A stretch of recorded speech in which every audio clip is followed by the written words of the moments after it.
Last class हमने कुछ problem solve किए थे SSC previous year question paper से, ठीक है ना। उसी को हम कंटिन्यू कर रहे हैं। चलिए ये देखिए, ये सवाल ऐसा है, देखो इसमें बोल रहा है कि a man observe the top of an electric पोल।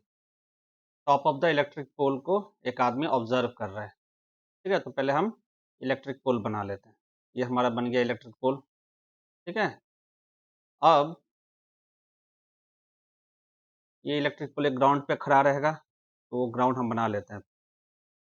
ये बन गया हमारा ग्राउंड, ठीक है। तो ये हमारा इलेक्ट्रिक पोल और ये बन गया हमारा ग्राउंड। अब ग्राउंड में दो पॉइंट है, एक पॉइंट ये है और एक पॉइंट ये है, ठीक है। एक पॉइंट का नाम P है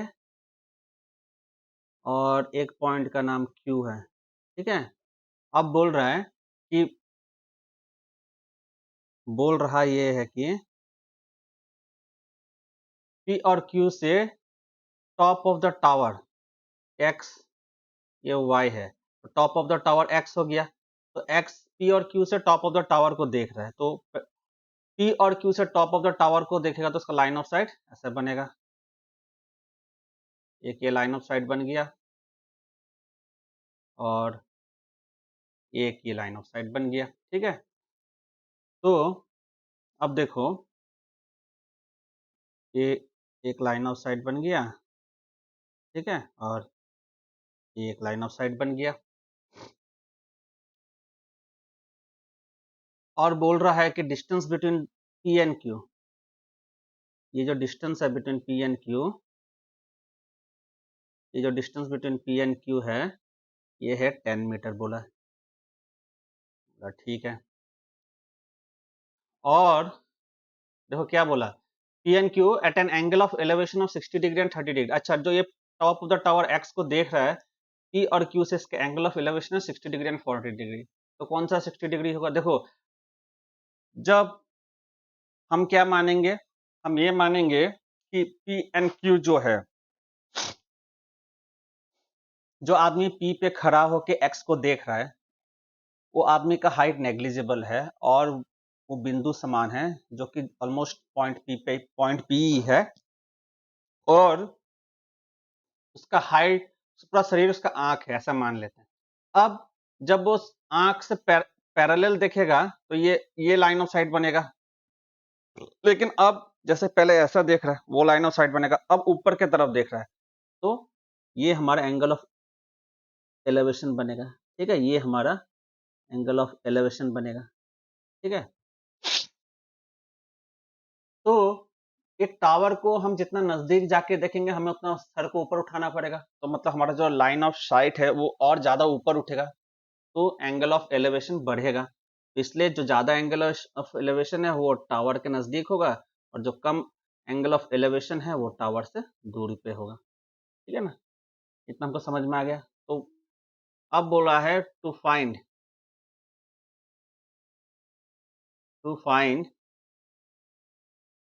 height of the pole, height of the pole जो कि एक्स वाई है, उसका हाइट हमें निकालना है, ठीक है। तो इसको सॉल्व करें, ठीक है ना। तो पहले थोड़ा इसको छोटा कर लेते, डायग्राम को छोटा कर लेने से हमारा सुविधा हो जाएगा। तो इसको भी हटा देते हैं, जरूरी नहीं है, इतना ही हमको डायग्राम जरूरी है। ये हमारा हो गया y, और ये हो गया हमारा x, ठीक। चलो अब डायग्राम को थोड़ा छोटा कर लेते हैं, ठीक है। अब ये हो गया हमारा डायग्राम। अब हमको इसे सॉल्व करना है। तो अच्छा, उसका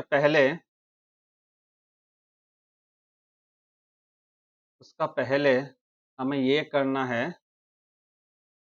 देखो ये तो हमेशा 90 डिग्री होगा, ठीक है, ओके।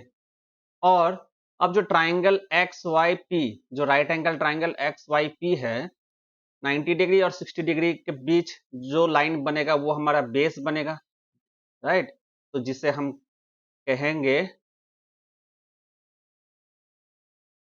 वो हमारा बेस बनेगा, ठीक है ना।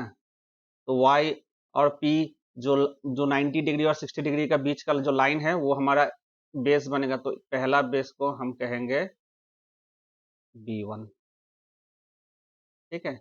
अब अब जो 90 डिग्री और 30 डिग्री का बीच का लाइन है वो हमारा दूसरा बेस बनेगा B2। कौन सा ट्राइंगल के लिए? ट्राइंगल एक्स वाई क्यू के लिए, ठीक है। और जो हाइट है वो तो दोनों ट्राइंगल के लिए सेम है, तो वो हमारा P बन गया। दोनों ट्राइंगल के लिए सेम हाइट है, परपेंडिकुलर, ठीक है। इसका हमें जरूरत नहीं। अब थोड़ा हम ये डायग्राम को छोटा कर लेते हैं, उसको साइड कर लेते हैं। अब हमें सॉल्व करना है। तो अब पहले हम कंसिडर करेंगे triangle X Y P. Triangle X Y P consider करेंगे, ठीक है। ट्राइंगल एक्स वाई पी, तो हमारा 1060 डिग्री है परपेंडिकुलर बाय बेस, जो कि है P बाय B1। और परपेंडिकुलर तो रेशियो बोला, तो इसका एक्चुअल वैल्यू कितना है, एक्स वाई और वाई पी, ये लिख सकते हैं। तो 1060 डिग्री हो गया हमारा √3, इसको हम लिख सकेंगे X Y by Y P, ठीक है। इसमें से हमारा एक्स वाई हो जाएगा √3 वाई पी। हमें तो फाइनली एक्स वाई ही चाहिए ना, तो हर चीज को एक्स वाई के टर्म में लिखेंगे, ठीक है। सबको हमें एक्स वाई चाहिए, तो फाइनली हम सब चीज को एक्स वाई के टर्म में लिखेंगे, ठीक है। तो ये एक हमारा इक्वेशन हो गया, तो इसे हम इक्वेशन 1 कहते हैं, ठीक है। अब हम लेंगे ट्राइंगल एक्स वाई क्यू, बड़ा वाला ट्राइंगल जो 30 डिग्री वाला, तो इसमें हमारा 10 30 डिग्री हो जाएगा X Y by Y Q, ठीक है ना। और इसे हम P बाई B2 भी लिख सकते हैं। तो 10 30 डिग्री का वैल्यू है 1/√3, जो कि हमारा X Y by Y Q है, ठीक है। इसमें से हमारा एक्स वाई हो जाएगा क्रॉस मल्टीप्लाई करेंगे तो वाई क्यू बाय √3, ठीक है। ये हमारा एक और इक्वेशन है, ठीक है। अब इसमें देखो, जो वाई क्यू है उसको हम लिख सकते हैं Y P plus P Q लिख सकते हैं। अच्छा, तो इसको लिख सकते हैं Y P plus P Q तो 10 दिया हुआ, लिख सकते हैं हम, ठीक है, राइट। देखो ये वाई पी क्यू को हम वाई क्यू को लिख सकते हैं Y P plus P Q, ठीक है ना। तो हमारा ये एक रिजल्ट आ गया, ठीक है। अब ये रिजल्ट को इधर लगाएंगे, ठीक है। तो एक्स वाई हो जाएगा हमारा वाई पी प्लस 10/√3। अब ये इक्वेशन 2 हो गया। हम लिखेंगे, अब देखो एक्स वाई इतना है और एक्स वाई इतना है, अब 1 और 2 को इक्वेट कर देंगे। इक्वेटिंग 1 एंड 2 इक्वेट करेंगे तो ये हो जाएगा √3 Y P equal to Y P plus 10/√3, ठीक है। अब इसे जब हम क्रॉस मल्टीप्लाई करेंगे तो ये हो जाएगा, देखो इधर जाएगा तो √3 इंटू √3 3 हो जाएगा, तो ये हो जाएगा 3 Y P equal to Y P plus 10।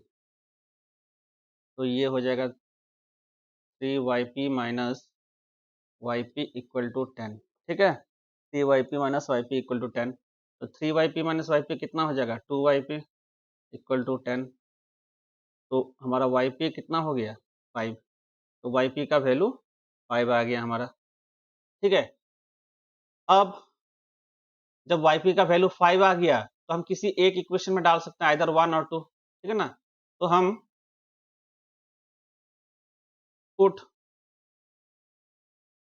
Y P equal to 5, ठीक है, Y P equal to 5 in 1, तो हमारा एक्स वाई हो जाएगा √3 × 5, ठीक है। तो इससे हम लिख सकते हैं एक्स वाई हो जाएगा 5√3 तो एक्स वाई हमारा 5√3 आ गया, 5√3 मीटर, ठीक है ना। एक्स वाई हमारा 5√3 मीटर आ गया और यही हमारा हाइट ऑफ द पोल है। एक्स वाई क्या है, हमारा हाइट ऑफ द पोल है, यही बोला गया हमें निकालने के लिए, ठीक है। सिंपल है, लेकिन ये थोड़ा लेंदी लगता है ना कि लेंदी हो गया, ठीक है। अब देखो, अगर हम ये वाला टर्म कंसिडर करें तो tan 60 डिग्री क्या है, नेक्स्ट अप्रोच, हाँ, रेशियो वाला अप्रोच। ये हो गया हमारा रेशियो अप्रोच, ठीक है, ये हो गया हमारा रेशियो अप्रोच, ठीक है। तो tan 60 degree equal to P/B1 है, तो tan 60 डिग्री है हमारा √3 इक्वल टू P/B1, ठीक है। तो इसमें √3/1 है, तो इसमें हमारा P एक √3 आ गया और B1 इक्वल टू 1 आ गया, ये एक चीज है, ठीक है। दूसरा हमारा ये tan 30 डिग्री और P/B2 लेंगे, तो tan 30 डिग्री 1/√3 है, ठीक है। 1/√3 क्या है, P/B2 है, ठीक है। तो इसमें से हमारा P एक आ गया 1 और B2 आ गया √3, ठीक है। अब देखो, अब चीज देखो, P इक्वल टू √3 और P इक्वल टू 1, ये दो वैल्यू तो सेम होना चाहिए, ठीक है, क्योंकि P ही हमारा कांस्टेंट है, ठीक है ना। P तो हमारा फिक्स्ड है ना, P, तो P का तो ये वैल्यू सेम होना चाहिए, तो हम इस दोनों वैल्यू को सेम कर देंगे। सेम करेंगे तो या तो P इक्वल टू 1 करना है, either make P equal to 1 और मेक P इक्वल टू √3। अगर हम P इक्वल टू 1 करेंगे तो P इक्वल टू √3 को √3 से डिवाइड करना पड़ेगा, तो B1 को भी हमें √3 से डिवाइड करना पड़ेगा, या इसको P इक्वल टू √3 करेंगे तो तुम लेट अस मेक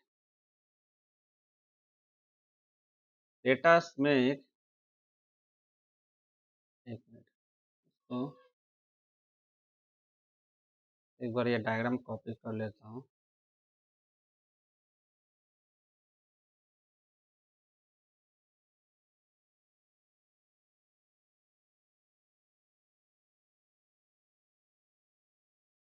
एक मिनट रुकिए,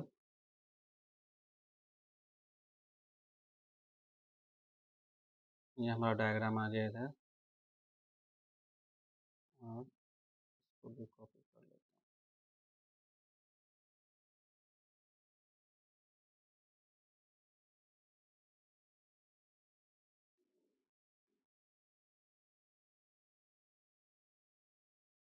हूँ। देखो रेशियो अप्रोच में, अब चीज को देखो, पहले हमने वो पहला वाला रेशियो लिया, ठीक है ना, जहाँ tan 60 डिग्री इक्वल टू, ये हमारा tan 60 डिग्री वाला रेशियो है और ये हमारा tan 30 डिग्री वाला रेशियो है, ठीक है।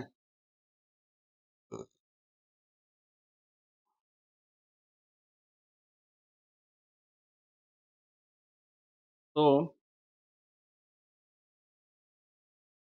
P/B1 हो जाएगा √3, ठीक है। √3 को हम √3/1 भी लिख सकते हैं, तो इससे हम P इक्वल टू √3 और B इक्वल टू 1 लेंगे, B1, ठीक है। अब दूसरा है, दूसरा ट्राइंगल जो कि हमारा XYQ है, तो उस ट्राइंगल के लिए P/B2 हमारा क्या हो जाएगा, tan 30 डिग्री हो जाएगा, P/B2 tan 30 डिग्री हो जाएगा, तो इससे हम P/B2 tan 30 डिग्री मतलब 1/√3, तो इसमें हमारा P इक्वल टू 1 और B2 हो जाएगा हमारा √3, ठीक है। अब देखो P जो है ना, जो P है वो तो फिक्स्ड है, मतलब उसका वैल्यू फिक्स होना चाहिए, लेकिन P का एक वैल्यू आ रहा है √3 और एक वैल्यू आ रहा है 1, तो we have to make P a single value, we have to make p a single value. You have to make p a single value. ठीक है, since p is fixed, since p is fixed, we have to make p a single value. तो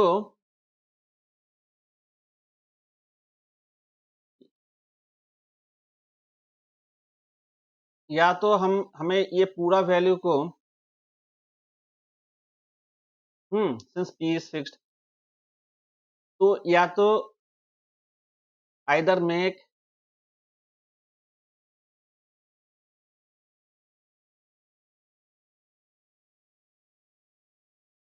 p equal to 1 और p equal to √3. ठीक है, तो हम let us make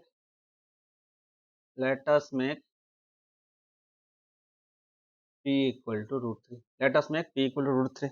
तो जब p equal to √3 होगा तो अब हम consider p equal to 1, b2 equal to √3. ठीक है, consider.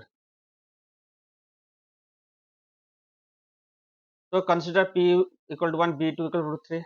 तो multiply by √3. अगर मल्टीप्लाई बाय √3 करेंगे तो अब हो जाएगा p इक्वल टू √3 और b2 हो जाएगा हमारा, क्या हो जाएगा, √3 इंटू √3 जो कि है 3. ठीक है, तो नाउ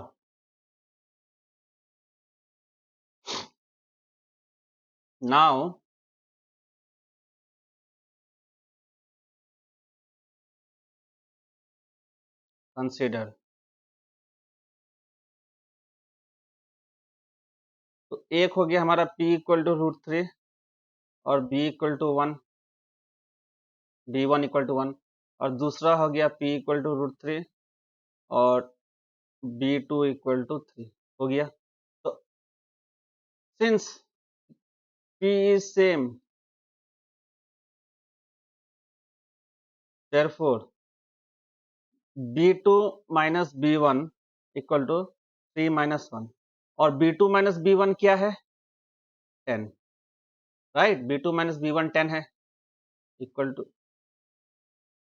देखो सिंस p इज सेम, इसको हम कैसे लिखेंगे,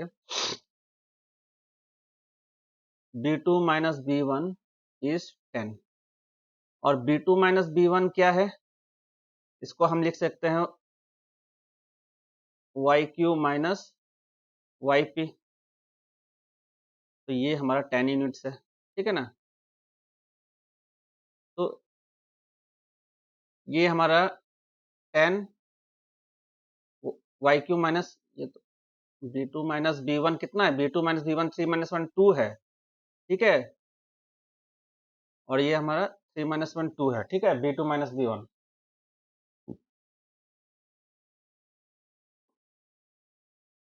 तो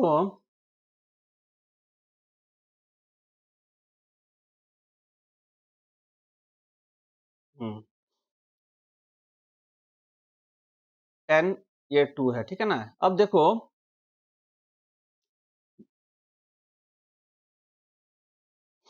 ठीक है, अब देखो b2 माइनस b1, इसको ऐसा लिखते हैं, देखो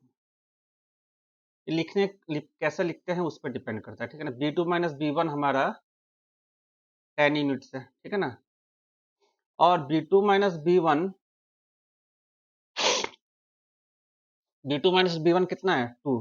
तो इससे हम लिखते हैं 2 रेशियो यूनिट्स, ऐसे 2 रेशियो यूनिट्स इज 10. ठीक है, अच्छा इसी को 2 रेशियो यूनिट्स क्यों, क्योंकि यही रेशियो में है. ठीक है ना, 10 तो हमारा एक इंटीग्रल वैल्यू है. अब ये 1 रेशियो यूनिट कितना हो जाएगा,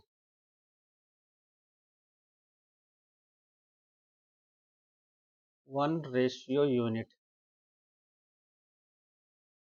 हमारा हो जाएगा 5. एक मिनट, हमने कहीं ना कुछ मिस्टेक किया है.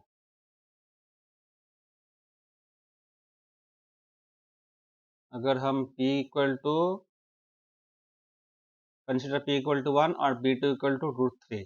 तो अगर हमें p इक्वल टू √3 से मल्टीप्लाई करेंगे तो ये 3 ठीक ही आया 3, तो b2 माइनस b1 है 10 मीटर, ठीक है, और b2 है 3 माइनस 1 2 रेशियो यूनिट्स हो जाएगा 10 मीटर। हाँ ठीक है, 2 रेशियो यूनिट्स हो गया हमारा 10 मीटर, तो 1 रेशियो यूनिट हो गया हमारा 5 मीटर। अब P जो है, देखो P जो है, but P equal to √3 unit ratio unit, ठीक है, P equal to √3 ratio unit, therefore √3 ratio unit हो जाएगा हमारा 5√3 मीटर, ठीक है, और √3 रेशियो यूनिट क्या है, P है, तो इसलिए हमारा XY हो जाएगा 5√3 मीटर, ठीक है, हमारा XY हो गया। देखो P जो √3 है वो रेशियो में है, तो 1 रेशियो यूनिट के लिए एक्चुअल वैल्यू 5 मीटर आया। देखो 2 रेशियो यूनिट के लिए एक्चुअल वैल्यू है 10 मीटर, और 1 रेशियो यूनिट के लिए तो एक्चुअल वैल्यू 5 मीटर हो जाएगा, तो √3 रेशियो यूनिट के लिए एक्चुअल वैल्यू 5√3 मीटर हो जाएगा। तो actual value 5√3 metre √3 ratio unit के लिए, तो √3 रेशियो यूनिट क्या है, P है, तो P और P क्या है, XY है, तो XY इक्वल टू 5√3 मीटर, ठीक है, ये है। देखो ये मैं एक्सप्लेन कर रहा हूं, लेकिन ना इसको अगर आप याद कर सकते हो तो एकदम सिंपल से हो जाएगा, वो मैं आपको बाद में दिखाऊंगा, ठीक है, वो मैं आपको बाद में दिखाऊंगा।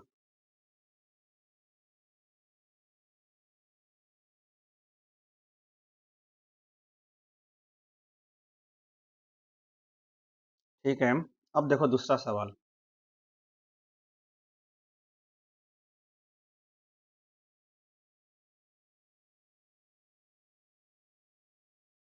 ट्वेंटी नंबर, ठीक है, ये है हमारा दूसरा सवाल, हम कट कर लेते हैं,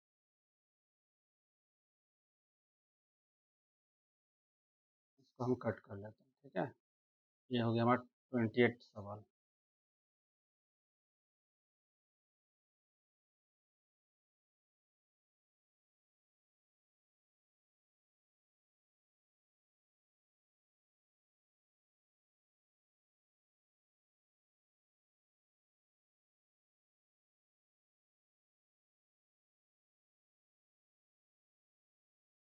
देखो ये कुछ ऐसा बोल रहा है, the length of the shadow of a vertical tower on level ground increases by 8.4 metre when the altitude of the change of the sun changes from 45 degree, ठीक है, टू 30 डिग्री। देखो ऐसा कुछ है, एक वर्टिकल टावर है यहाँ में, ठीक है, क्वेश्चन को थोड़ा हम छोटा कर लेते हैं,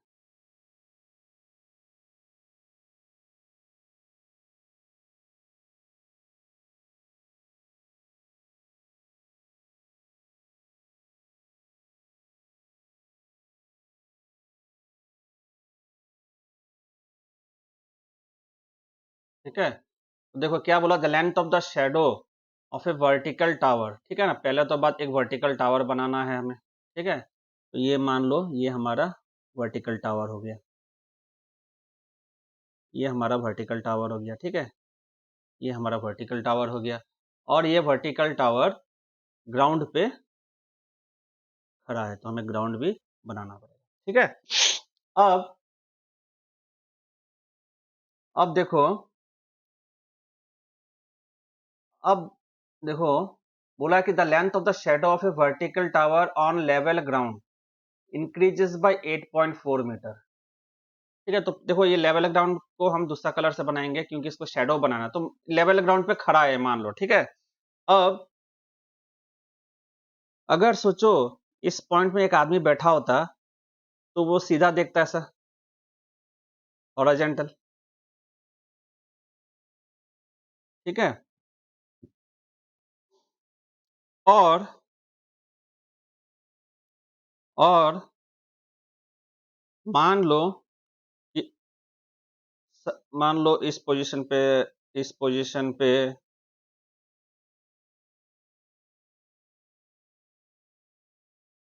ठीक है, सन है हमारा। तो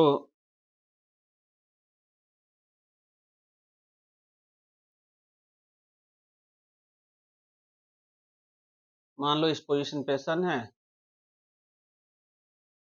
ठीक है। तो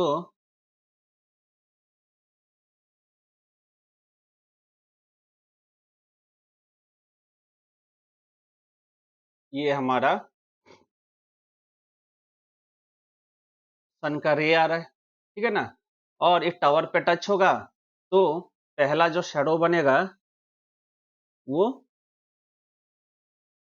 इतना लंबा बनेगा, पहला शेडो, ठीक है ना। पहला शेडो ये इतना लंबा बना, ठीक है। पहला शेडो इतना लंबा बना। और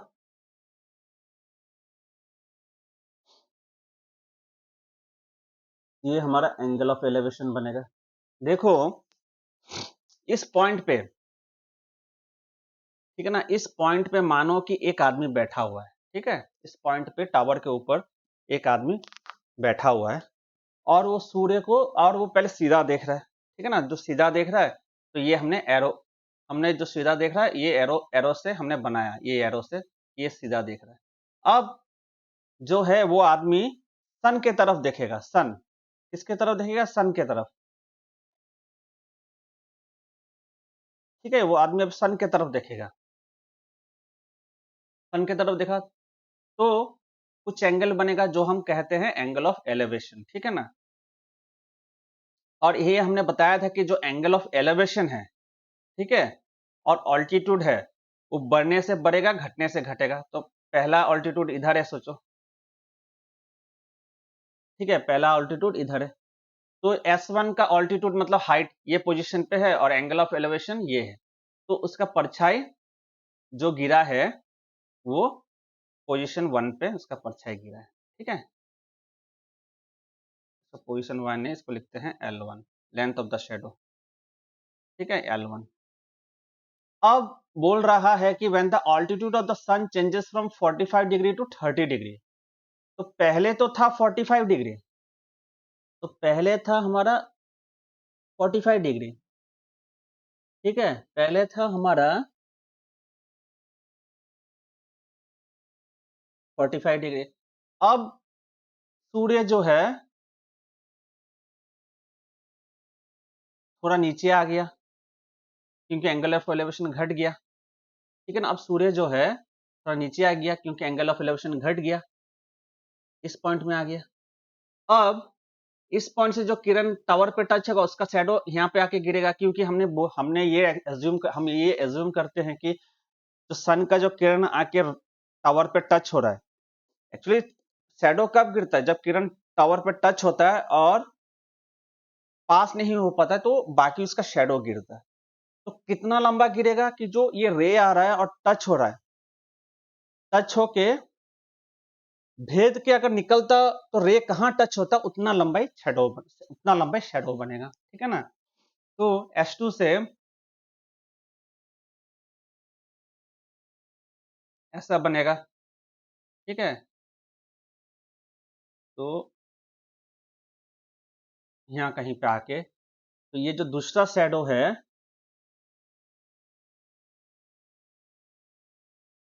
ऐसा कुछ बनेगा। तो इसको थोड़ा हम मिला लेते हैं,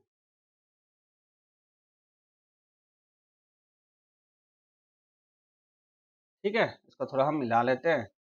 तो अब ये हो गया हमारा लेंथ 2 का शेडो, ठीक है। और इसको कलर भी थोड़ा दूसरा कर लेते हैं, ठीक है। इसका कलर आइडेंटिफाई करने के लिए हम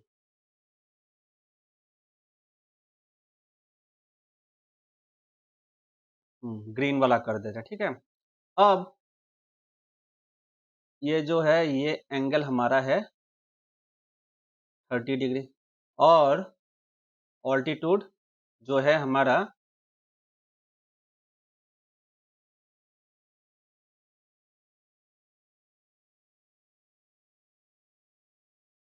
ऑल्टीट्यूड जो है हमारा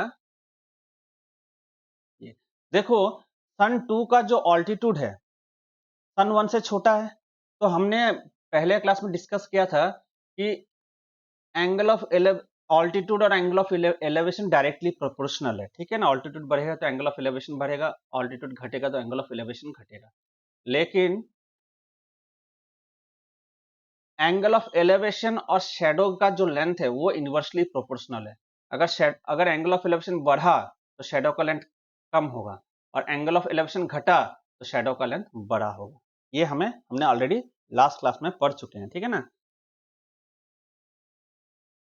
ठीक है, अब देखो ये सारा चीज हमने डिस्कस कर चुका है इन डिटेल। ये 45 डिग्री, ठीक है। अगर इस लाइन को हम एक्सटेंड करते हैं सर, ठीक है, इस लाइन को एक्सटेंड करते हैं, ये 45 डिग्री और ये 45 डिग्री वर्टिकली ऑपोजिट एंगल होगा हमारा। और क्योंकि ये ब्लैक लाइन और ब्लू लाइन पैरेलल है तो ये हमारा 45 डिग्री हो जाएगा, ऑल्टरनेट एंगल्स, ठीक है। सिमिलरली, सॉरी 40 डिग्री नहीं है, सॉरी,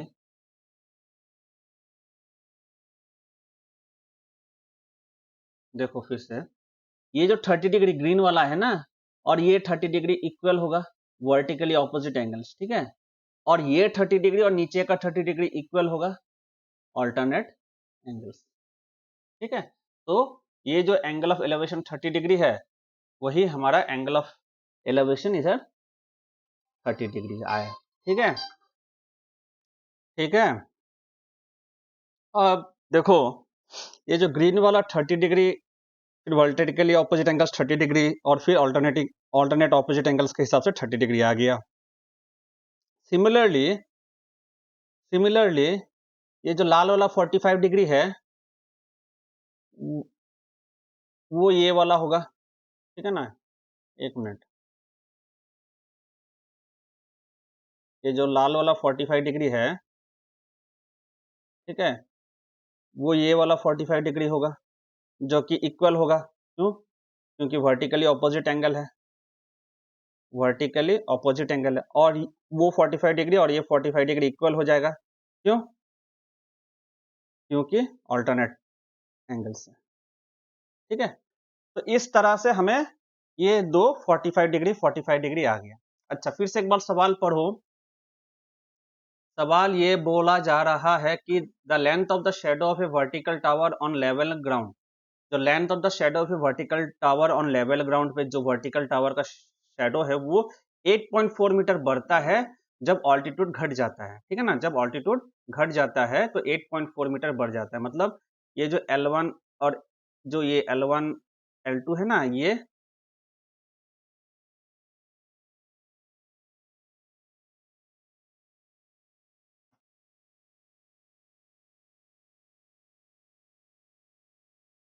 जो L1 L2 है ना, ये हमारा, ये पैड को क्या हो गया, स्ट्रेट लाइन बन ही नहीं रहा है, एक मिनट।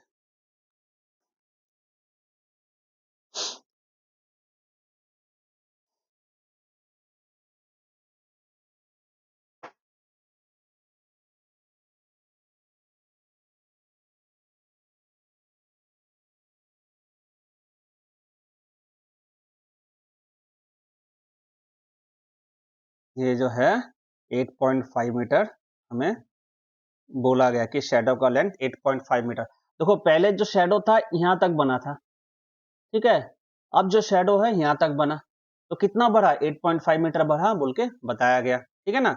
और ये हमारा L1 है, सन का पोजीशन जब 1 पे था तो शेडो का लेंथ, और ये हमारा L2 है, ठीक है।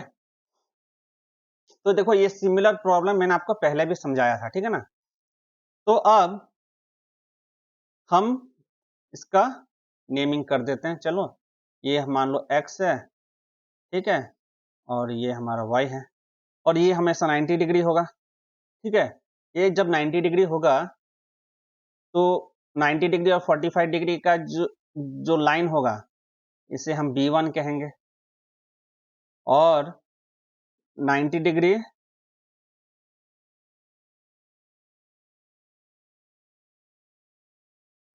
90 डिग्री और 30 डिग्री के बीच का जो लाइन होगा उसे हम कहेंगे B2। ठीक है, उसे कहेंगे हम B2। अब ये बन जाने के बाद, ठीक है ना, अब ये बन जाने के बाद ये तो हमारा डायग्राम फॉर्म हो गया। तो ये आपका स्टेज 1 में ये डायग्राम। तो अब हमें पूछा गया what is the height of the tower. तो हमें टू फाइंड, क्या फाइंड करना है, height of the tower find करना है हमें। To find height of the tower, जो कि XY, ये हमें फाइंड करना है। ठीक है, तो चलो सॉल्व करते हैं। तो पहला हम कंसिडर करेंगे ट्राइंगल XYL1। पहला ट्राइंगल हमारा XYL1। ठीक है, तो इसमें हमारा 1045 डिग्री। अच्छा, और ये देखो, ये हमारा Y है। ठीक है, और ये जो हमारा हाइट है टावर का, ये हमारा P हो गया। ठीक है, टावर का जो हाइट है हमारा P हो गया। ठीक है ना, तो 1045 डिग्री को हम लिख सकते हैं P बाय B1, और जिससे हम लिख सकते हैं XY बाय YL1। ठीक है, YL1 ये हो गया। अच्छा, अब 1045 डिग्री को फिर से लिखो इधर, 1045 डिग्री जो कि है हमारा XY बाय YL1। तो 1045 डिग्री हमारा 1 हो गया, 1 equal to XY bye YL1। इसमें से हमारा निकल के आ गया XY इक्वल टू YL1। इसमें से हमारा निकल के आ गया XY equal to YL1।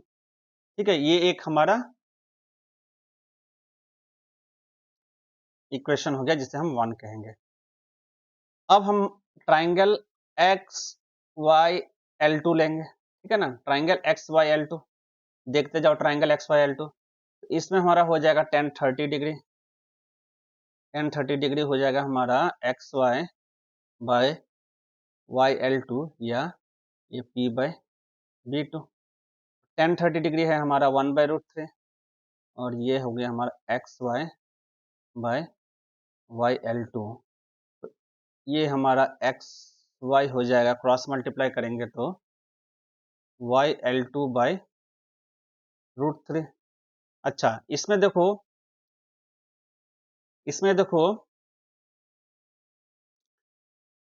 L1 L2 8.5 metre दिया हुआ है, तो इससे हम लिख सकते हैं ना ऐसा, L1 L2। तो L1 L2 को हम कैसे लिख सकते हैं, L1 L2 equal to YL2 minus YL1 लिख सकते हैं। तो L1 L2 हो गया हमारा 8.5 equal to YL2 minus YL1।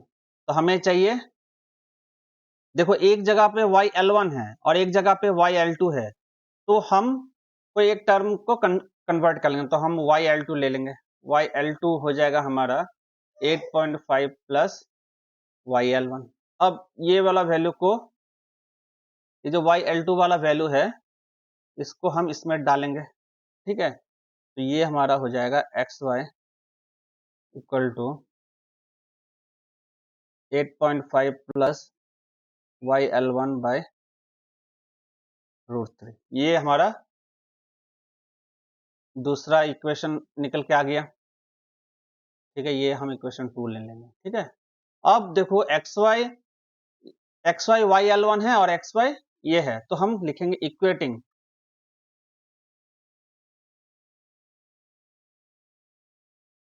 1 and 2, equating 1 and 2 we get 1 and 2 को इक्वेट करेंगे तो हमें मिलेगा YL1 equal to 8.5 plus YL1 by √3।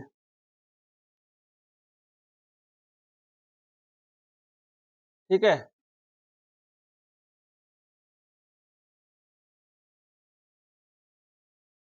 YL1 equal to 8.5 plus YL1 by root 3। तो अब हम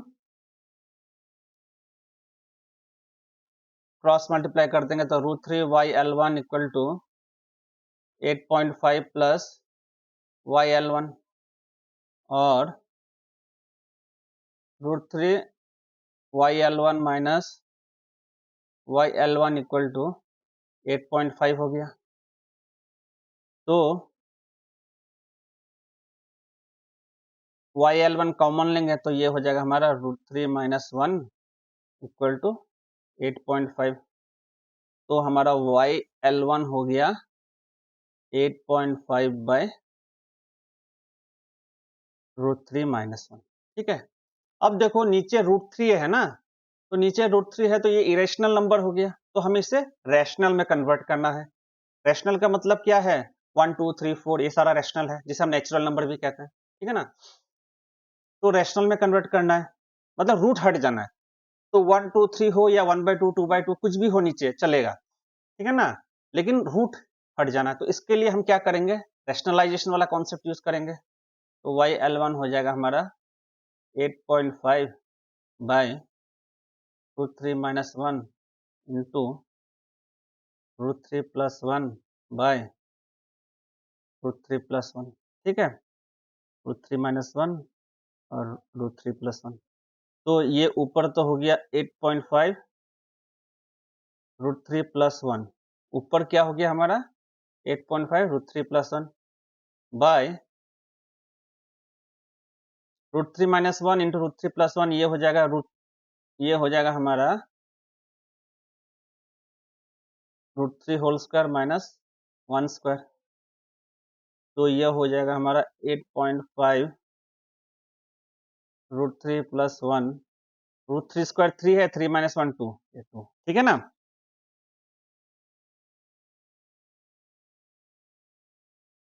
ठीक है 8.52। तो इसको अगर हम काटेंगे तो ये हो जाएगा हमारा 4.25। ठीक है, तो ये हो गया हमारा 4.25 रूट 3 प्लस 1, ये हो गया हमारा YL1। ठीक है, YL1 हो गया 4 point,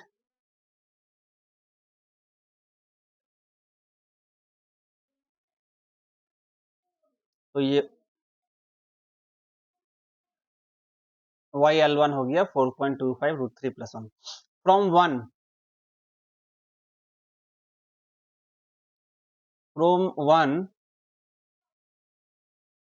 XY equal to YL1 है, तो XY हो जाएगा हमारा 4.25 रूट 3 प्लस 1। तो XY क्या है, हाइट ऑफ द टावर। ठीक है ना, XY height of the tower निकल गया हमारा वैल्यू। ठीक है, इसमें इंपॉर्टेंट कॉन्सेप्ट हमने एक वर्टिकली ऑपोजिट एंगल, एक ऑल्टरनेट एंगल्स और रैशनलाइजेशन, 3 कॉन्सेप्ट हमने इसमें यूज किया है। ठीक है ना, चलो अब हम इसको देखो,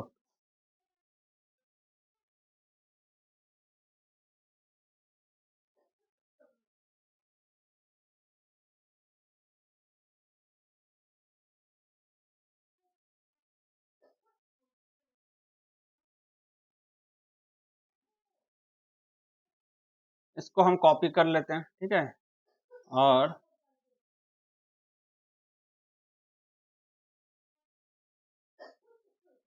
इसको इधर पेस्ट करते हैं। ठीक है, और एक मिनट,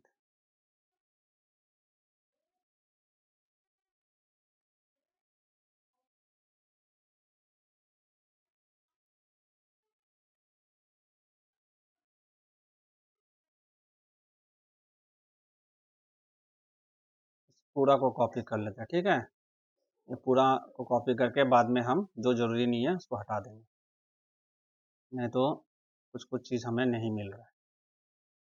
ये तो हमारा हो गया ट्रेडिशनल मेथड। ठीक है ना, ट्रेडिशनल मेथड करवाने का कारण है कि आप कॉन्फिडेंट होइएगा कि अच्छा ऐसा सॉल्व होता है।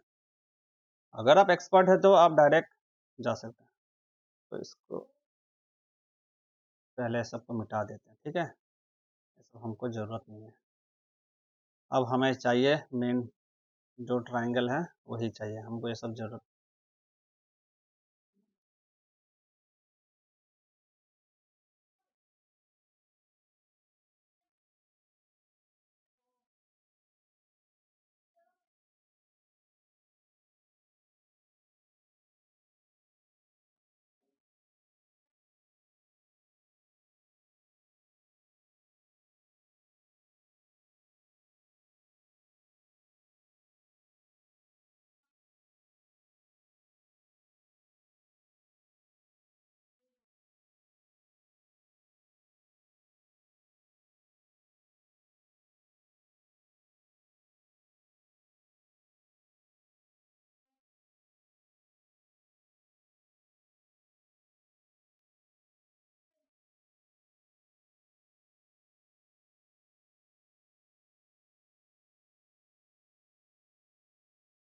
देखो अब ये वाला प्रॉब्लम देखो, इसको रेशियो अप्रोच में कैसे करेंगे हम।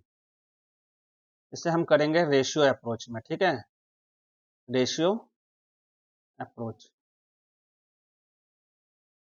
ठीक है, रेशियो अप्रोच ये हम करेंगे रेशियो अप्रोच में, ठीक है ना। अब पहला जो ट्राइंगल है हमारा, पहला जो ट्राइंगल है एक्स वाई एल वन, उसमें से हमारा tan 45 डिग्री हो जाएगा हमारा P बाई बी वन, ठीक है, और tan 45 डिग्री हो जाएगा हमारा P बाई बी वन, और tan 45 डिग्री है 1, तो इसे हम 1 बाई 1 भी लिख सकते हैं, तो ये हो गया हमारा P बाई बी वन। इसमें से हमें मिल गया P इक्वल टू 1 और बी वन इक्वल टू 1, इसमें से हमें मिल गया P इक्वल टू 1 और बी वन इक्वल टू 1। अब दूसरा जो ट्राइंगल है उसमें से हमें है tan 30 degree equal to P by B two, तो tan 30 डिग्री क्या है 1 by √3 equal to P by B two, तो इसमें से हम लिख सकते हैं P equal to 1, B two equal to √3। अब देखो P इक्वल टू 1 और P equal to 1, therefore since P is fixed and for both the is fixed and constant,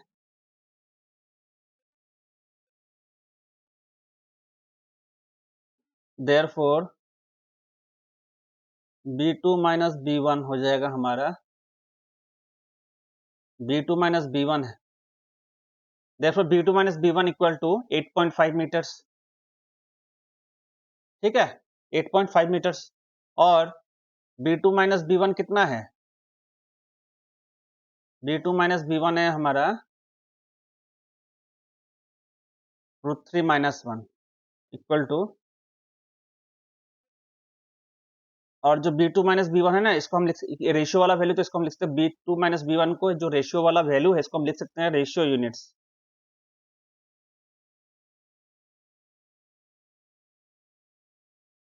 8.5 metre ऐसा लिखते हैं, ठीक है ना। तो 1 रेशियो यूनिट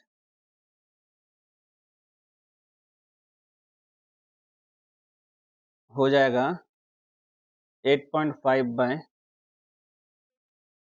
√3 माइनस 1 मीटर, तो 1 रेशियो यूनिट। अब देखो 8 से 8.5 √3 माइनस 1, इसको हम 8.5 इंटू √3 प्लस 1 बाई 2 रेशनलाइजेशन करने से ये आ जाएगा हमारा, और इसको हम लिख सकते हैं 4.5 √3 प्लस 1 मीटर, ठीक है, ये लिख सकते हैं। तो 1 रेशियो यूनिट हो गया 4.5 इंटू √3 प्लस 1 मीटर, और एक्स वाई कितना यूनिट, एक्स वाई भी हमारा जो कि P है वो 1 है, जो कि 1 रेशियो यूनिट है, 1 रेशियो यूनिट है, ठीक है, तो जो कि 4.5 √3 प्लस 1। ठीक है, सिंपल है ये रेशियो वाला अप्रोच। ठीक है, अब देखो आगे जाके ना इस सबका स्टैंडर्ड वैल्यूज निकल जाता है, जैसे कि ये 45 डिग्री, ये 30 डिग्री है, तो इसको हम √3 - 1, तो √3 - 1 8.5 हो जाएगा, तो 1 हो जाएगा 8.5/√3 - 1, इसको रेशनलाइज करेंगे तो ये रेशियो अप्रोच ही लगेगा। ठीक है ना, तो ऐसा करने से क्या होता है रेशियो अप्रोच में, आप ये मिस्टेक नहीं कीजिएगा कि देखो कहीं पे p = 1 और कहीं पे p दूसरा वैल्यू आ गया, लेकिन आप वो भूल जाइएगा, आप सीधा सीधे √3 वाला कंसिडर कर लीजिएगा। ठीक है ना, सिंपल है ये। और ये देखो ये वर्टिकल ऑपोजिट एंगल और अल्टरनेट एंगल्स कैसे हुआ, मैंने ऑलरेडी लास्ट क्लास में समझाया है, तो इसको आप खुद ही कीजिएगा। ठीक है,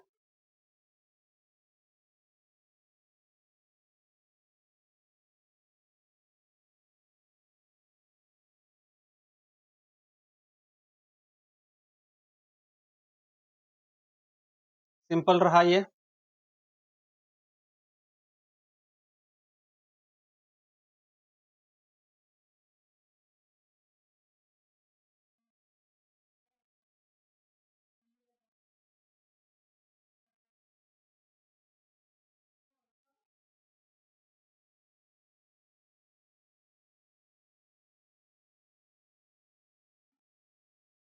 अब हम ये वाला सवाल कॉपी कर लेते हैं, यही तो।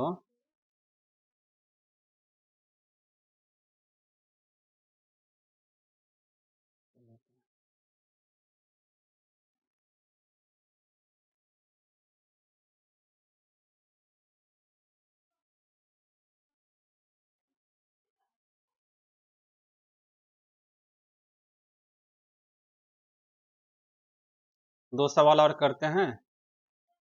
ठीक है,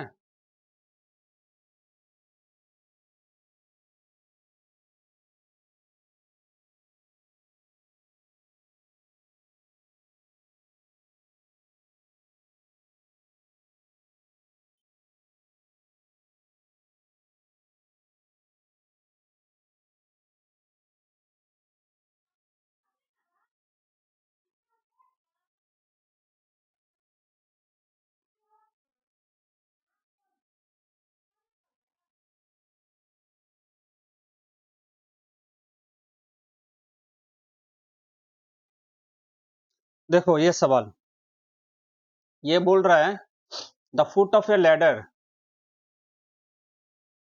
the foot of a ladder जो कि 25 metre long is 7 metre from the base of the building. ठीक है ना, from the base of the building मतलब समझो कि एक हमारा बिल्डिंग है, पहला बात। ठीक है, एक तो हमारा बिल्डिंग है। ठीक है, ये मान लो ये हमारा बिल्डिंग है, और इस पे एक लैडर है जो शायद इंक्लाइंडली रेस्ट कर रहा है।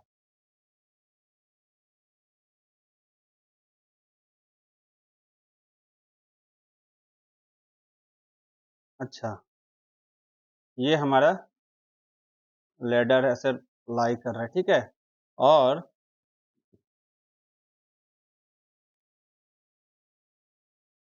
ये ग्राउंड है। ठीक है, ये हमारा ग्राउंड है। तो पहला केस तो ये बोल रहा है, देखो ये लैडर है। ठीक है ना,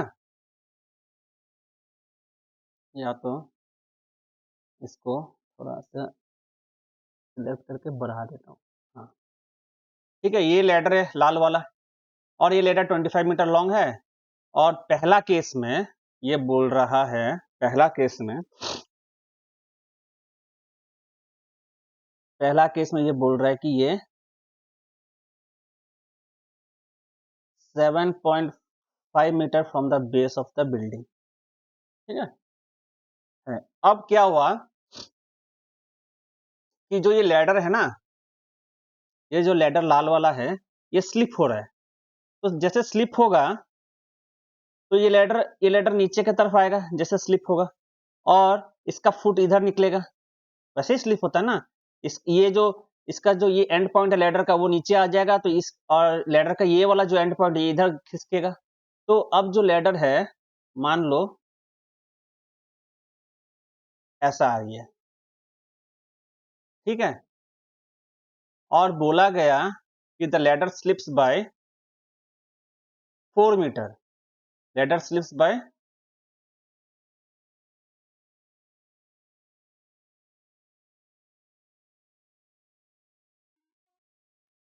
लैडर स्लिप्स बाय 4 मीटर, ठीक है ना। तो then by how much distance will the foot of the ladder will slide, how much distance, और नहीं नीचे वाला नहीं, ठीक है ना, नीचे वाला नहीं। क्या बोला, if the top of the ladder slips by 4 metre, मतलब ये top of the ladder slips bye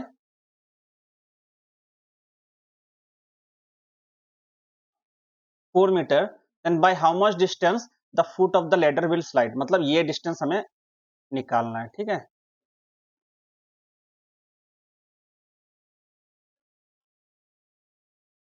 तो अब देखो इसको कैसे सॉल्व करेंगे हम लोग, ठीक है ना।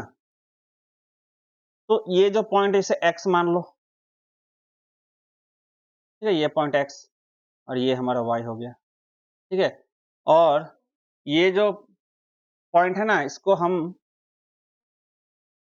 मान लो r मान लेते हैं, और ये पॉइंट है हम s मान लेंगे, और ये स्लिप हुआ ना, ये t मान लेंगे, ठीक है ना। देखो इसमें लिखते हैं, चलो थोड़ा vertically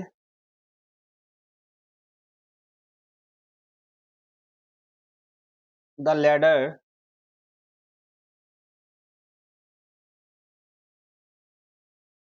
slips from r to, sorry, the ladder slips from x to t, and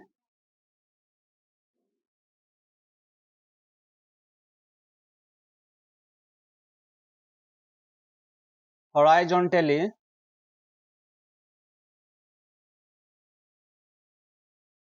the ladder slips from r to s, ठीक है ना। हॉरिजॉन्टली r से s तक घिसका है, और वर्टिकली x से t तक घिसका है, और दोनों केस में, दोनों वाला केस में जिसका लेंथ ऑफ द लैडर है वो सेम रहेगा, लेंथ ऑफ द लैडर का तो कोई लेना देना नहीं है, तो ये भी हमारा 25 मीटर रहेगा, और ये भी हमारा 25 मीटर रहेगा, ठीक है। तो पूछा गया टू फाइंड एसआर, हमें क्या निकालना है, टू फाइंड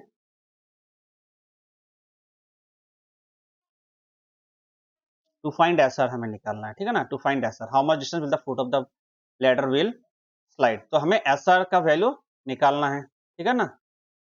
सिंपल है, इसको हम थोड़ा मिटा देते हैं, जरूरी नहीं है ना ये हमारा, और ये भी हमारा जरूरी नहीं है, ठीक है। अच्छा चलो, अब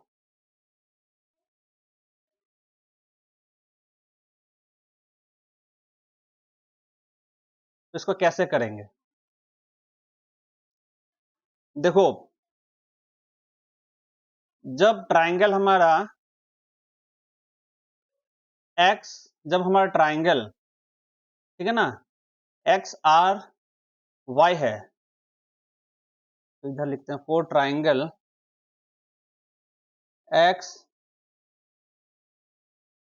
are Y, for triangle X R Y, ठीक है।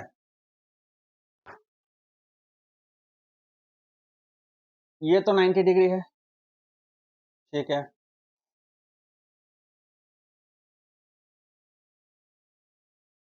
ठीक है, ये तो 90 डिग्री है, और फिर 90 डिग्री है ना, ठीक है। और इसमें हम क्या कर सकते हैं, अब देखो ये जो कंसर्न एंगल है ये तो हमको पता नहीं है, कंसर्न एंगल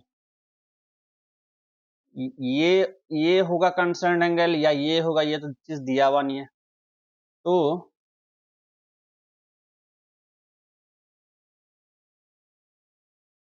हम क्या करेंगे, सोचो थोड़ा।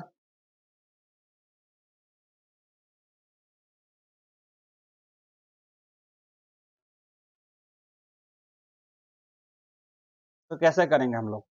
तो इसमें सीधा सीधी पाइथागोरस के अलावा हमें तो कुछ और दिख नहीं रहा है, ठीक है ना। तो for triangle X R Y, Pythagoras theorem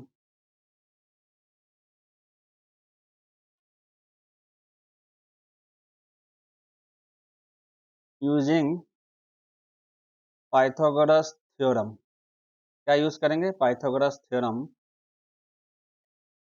X Y square plus Y R square equal to X R square, ठीक है। तो हमारा इसमें एक्स वाई स्क्वायर कितना आ जाएगा? एक्स वाई स्क्वायर आ जाएगा X R square minus Y R square, ठीक है। इतना हमारा वैल्यू आ गया,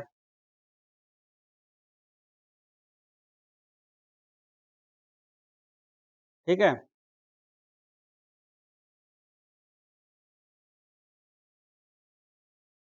ये ए वाला एक हमारा वैल्यू आ गया। तो इसमें से हम एक्स वाई निकाल लेते हैं अभी। तो एक्स आर कितना है? 25 स्क्वायर माइनस वाई आर कितना है? 7.5 स्क्वायर। तो 25 स्क्वायर तो 625 है, और 7.5 का स्क्वायर कितना होगा? तो हम 75 75 5 4 25 5 2 है 5 35 35 72 2 7 है 7 7 जा 49 56 5625 5625, तो ये 56.25 हो जाएगा, ये 56.25 हो जाएगा, ठीक है। एक बार मैं देख लेता हूँ हम लोग सही डायरेक्शन में जा रहे हैं कि नहीं।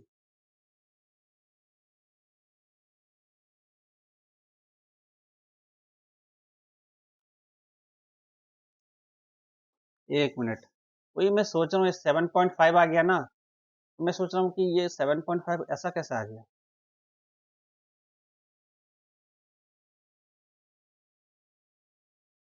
देखो, the foot of a ladder 25 metre long is 7 metre from the base, 7 metre बोला है, ठीक है ना, 7.5 मीटर नहीं है, ये 7 मीटर दिया हुआ है, ठीक है, 7 मीटर है, ठीक है। तो ये भी हमारा 7 मीटर हो जाएगा। तो अब ये 7 स्क्वायर कितना हो जाएगा? 49, और 625 माइनस 49 कितना होगा? 625 माइनस 49, देखो ये 15 9 6 11 4 7, ये हमारा 476, ये हमारा 476। तो हमारा एक्स वाई हो जाएगा 24, एक्स वाई हो गया हमारा 24, ठीक है। एक्स वाई हो गया हमारा 24। तो एक्स वाई जब हमारा 24 हो गया, एक्स टी, एक्स टी जो है, एक्स टी जो है 4 मीटर गिवन, ठीक है ना। तो देयरफॉर टी वाई हो जाएगा हमारा X Y minus X T. X Y है हमारा 24 माइनस एक्स टी है 4, तो ये हो जाएगा 20 मीटर। तो हमारा टी वाई हो गया 20 मीटर। अब टी वाई हमारा 20 मीटर निकल गया, ठीक है।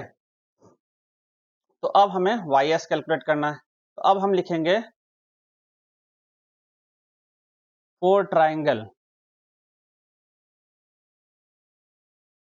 टी एस वाई या T Y S, same Pythagoras theorem using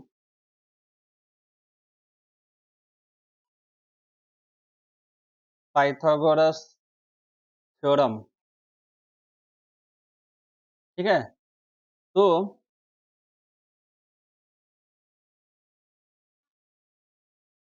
T Y square plus Y S whole square equal to T S square, ठीक है। T Y square plus Y S square equal to T S square.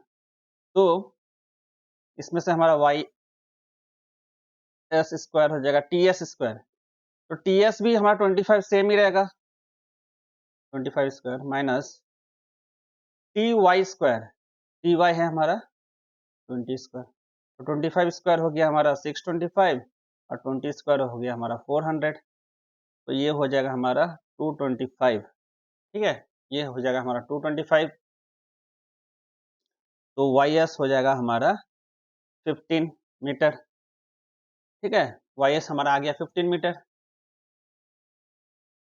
Therefore SR क्या होगा हमारा, SR होगा YS minus YR, और YS हमारा 15 है और YR हमारा 8 है, तो YR हमारा 7 है, तो SR हमारा हो गया 8 मीटर। तो ये जो लैडर है ना, ये 8 मीटर स्लिप कर जाएगा,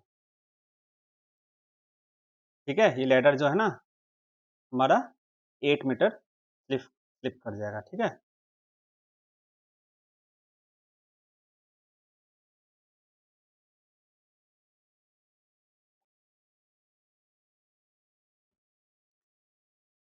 देखो ये तो सिंपल है, राइट, ये तो सिंपल है। अब ये डायग्राम को फिर से हम कॉपी करके आपको एक चीज दिखाता हूँ।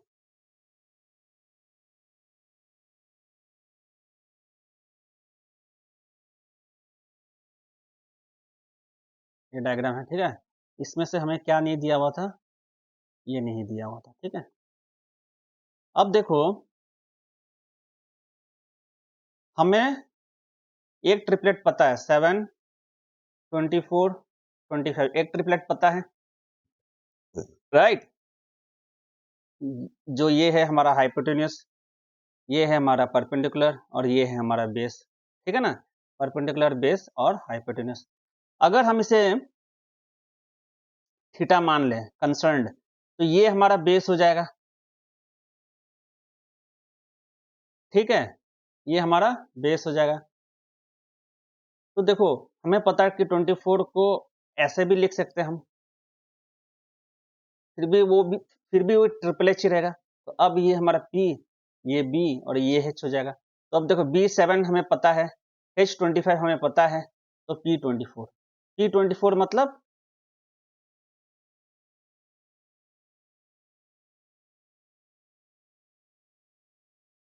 ये हमारा Y था ना, हाँ, तो हमारा P24 आ गया। P24 का मतलब क्या है, XY 24 आ गया, तो ये हमारा XY 24 आ गया ना।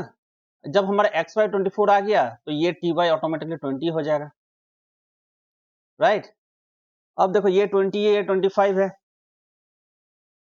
तो इसका भी हमें ट्रिपलेट पता है 8, 20, 25, इसका भी ट्रिपलेट हमें पता है 8, 20, सॉरी 15, 20, 25, एक ट्रिपलेट है हमारा, ठीक है, 15, 20, 25। अच्छा ठीक है, अगर वो नहीं है, 15, 20, 25 नहीं है। अच्छा ये तो XY 24 आ गया, ये 20 हो गया, ये 25 हो गया। तो अब हमें YS निकालना है।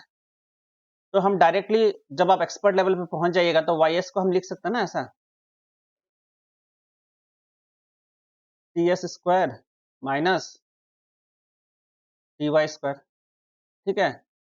तो TS स्क्वायर कितना है, 25 स्क्वायर, माइनस TY कितना है, 20 स्क्वायर। 25 स्क्वायर हो गया हमारा 625 माइनस 400, तो ये हो जाएगा हमारा 15।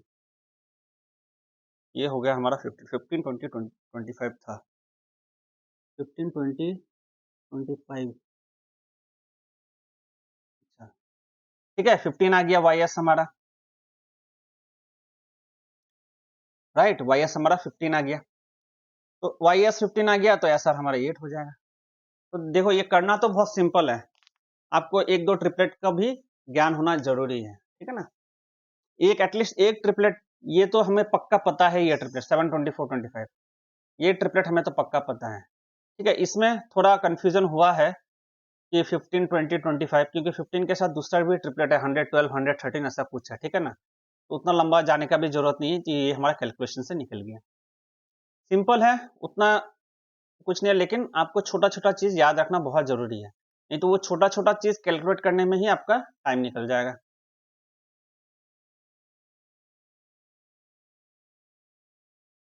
ठीक है, अब ये सवाल एक करते हैं हम।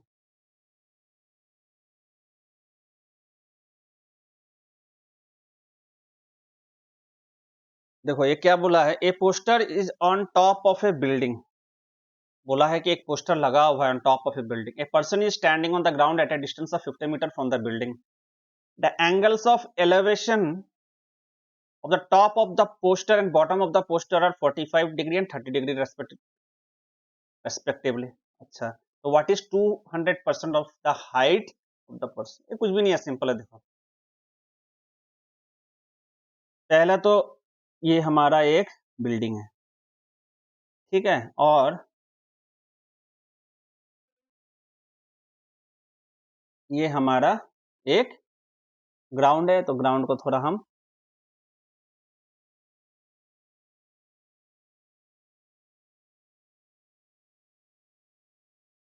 ऊपर ले चलते हैं और इसको थोड़ा मोटा कर देते हैं, ठीक है। हाँ, तो ये ग्राउंड है, नीचे वाला ग्राउंड है, और आपको याद होगा कि हम ग्राउंड को ऐसा मार्क करते थे, ठीक है ना, तो आप ऐसा मार्क कीजिए नहीं कीजिए कोई फर्क नहीं पड़ता, क्योंकि ये थ्योरी पेपर तो है नहीं कि हर चीज तो हम इसको मार्क नहीं करते, ठीक है ना।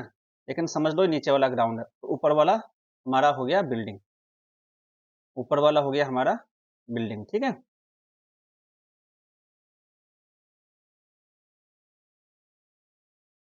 ऊपर वाला हो गया हमारा बिल्डिंग। अब बोला है कि इस बिल्डिंग पे, ठीक है ना, इस बिल्डिंग पे एक पोस्टर चिपकाया गया है, ठीक है, इस बिल्डिंग पे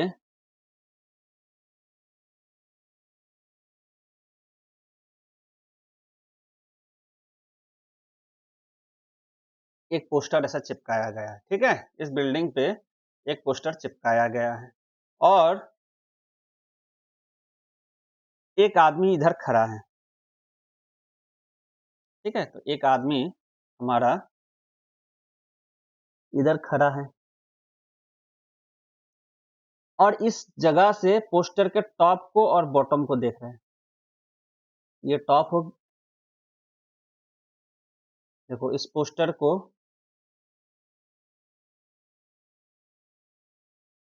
टॉप को और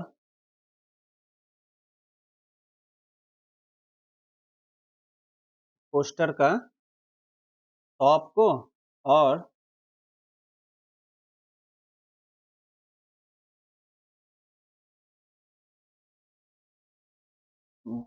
ये रहा बॉटम, बॉटम को देख रहे हैं। तो देखो इसमें, और ये आदमी जो खड़ा है वो कितने दूरी पे खड़ा है, बोला गया कि 50 मीटर फ्रॉम द बिल्डिंग, तो ये जो डिस्टेंस है, ये जो डिस्टेंस है,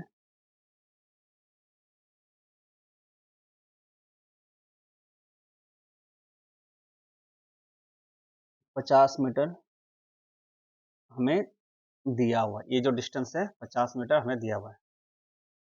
अब देखो बोला गया है and the angles of elevation of the top of the poster and bottom of the poster are 45 degree and 30 degree. मतलब क्या है, इस पॉइंट में जो आदमी खड़ा है, मान लो ये पॉइंट ए है, या हाँ, पॉइंट ए पे जो आदमी खड़ा है और वो टॉप ऑफ द पोस्टर, ठीक है ना, टॉप ऑफ द पोस्टर और बॉटम ऑफ द पोस्टर को देख रहे हैं।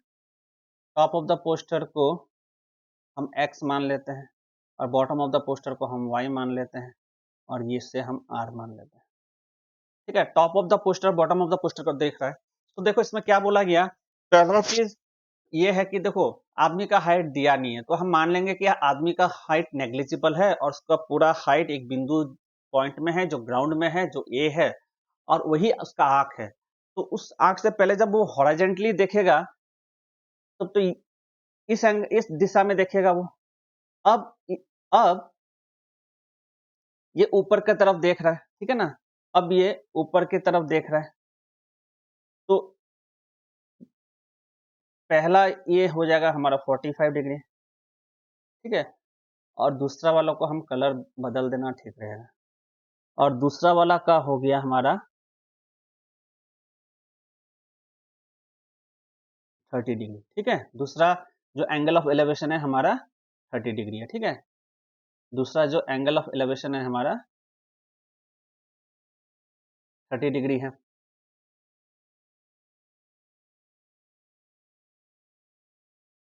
ठीक है, और ये हमारा लाइन ऑफ साइट हो जाएगा, ये और ये हमारा लाइन ऑफ साइट ऊपर की तरफ देख रहा है ना। तो अब पूछा गया है what is 200% of the height of the poster. तो हाइट ऑफ द पोस्टर का 200% हमें चाहिए। ठीक है, कोई बात नहीं, 200% क्यों, हम 1000% भी निकालेंगे। ठीक है ना, तो पहले हम इसको मिटा देते हैं, ये हमें जरूरी नहीं है। अब इतना तो समझ में आ गया डायग्राम हमें। ठीक है, ये डायग्राम को थोड़ा हम छोटा कर देते हैं और डायग्राम को यहाँ चिपका देते हैं। ठीक है,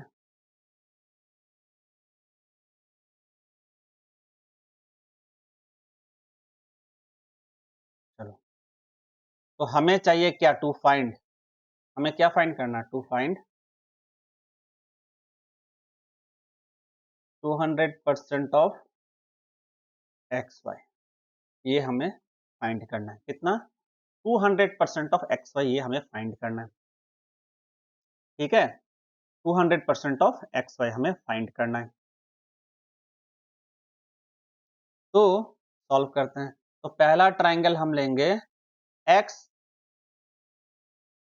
आर ए, जो है बड़ा वाला ट्राइंगल। तो इसमें हमारा 1045 डिग्री, इसमें जो है हमारा 1045 डिग्री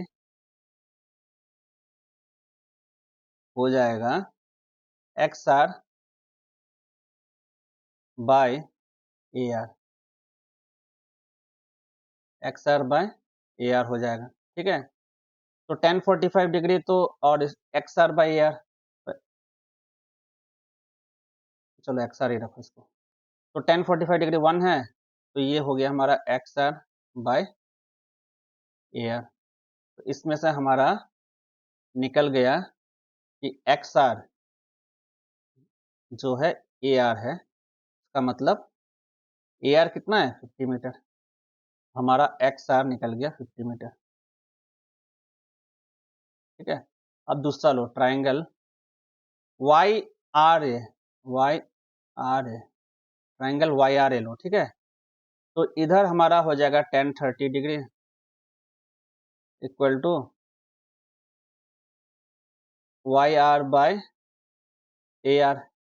ठीक है, तो 1030 डिग्री कितना है, 1/√3। तो ये हो गया हमारा Y R by A R. ठीक है, इसमें हमारा वाई आर क्या हो जाएगा, A R, A R by √3, और ए आर तो 50 मीटर है, ये 50/√3, और इसको रेशनलाइज करेंगे तो ये 50, अच्छा छोड़ो 50/√3 रखो, इतना आ गया। तो एक्स आर और वाई आर का वैल्यू आ गया हमें। हाँ, अब हमें चाहिए therefore X Y, X Y का वैल्यू चाहिए। तो एक्स वाई का वैल्यू क्या होगा, X R minus Y R होगा। तो एक्स आर है हमारा 50 और वाई आर है हमारा 50/√3। ठीक है, तो इसमें से अगर हम 50 कॉमन लेंगे तो ये हो जाएगा 1 माइनस 1/√3 होगा, 1 माइनस 1/√3। तो 50 इसको हम करेंगे तो ये हो जाएगा √3 माइनस 1/√3। ठीक है, तो √3 अप एंड डाउन मल्टीप्लाई करेंगे, रेशनलाइज करना है अगर इसे हमें, √3 माइनस 1/√3 इंटू √3/√3, तो ये हमारा हो जाएगा 50√3 माइनस 1/3। इससे करके कोई फायदा है,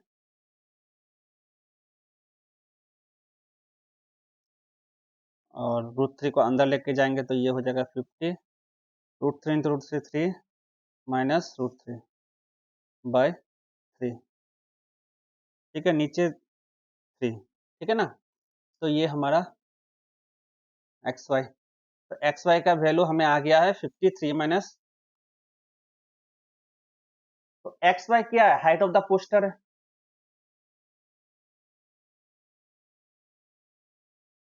हाइट ऑफ द पोस्टर है एक्स वाई, क्या है, हाइट ऑफ द पोस्टर है। अब हमें बोला गया कि 200% ऑफ एक्स वाई निकालना है, 200% ऑफ एक्स वाई मतलब 200% मतलब क्या, 200/100 इंटू एक्स वाई क्या है 53 माइनस √3/3, तो ये 102, और ये 102 से कट जाएगा, और 250 100, तो ये हमारा हो जाएगा 100/3 इंटू 3 माइनस, ये हो गया हमारा इसका आंसर। ठीक है, ये देखने में तो लंबा लग रहा है लेकिन उतना लंबा है नहीं। ठीक है, अब देखो इसको शॉर्टली कैसे करेंगे हम, शॉर्ट अप्रोच में कैसे करेंगे, ठीक है ना। ये देखो शॉर्ट अप्रोच में हम कैसे करेंगे, ये हमारा डायग्राम हो गया।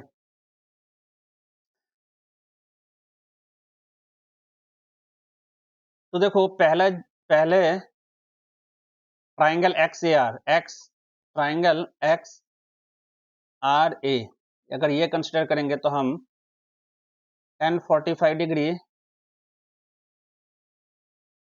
अच्छा अब ये देखो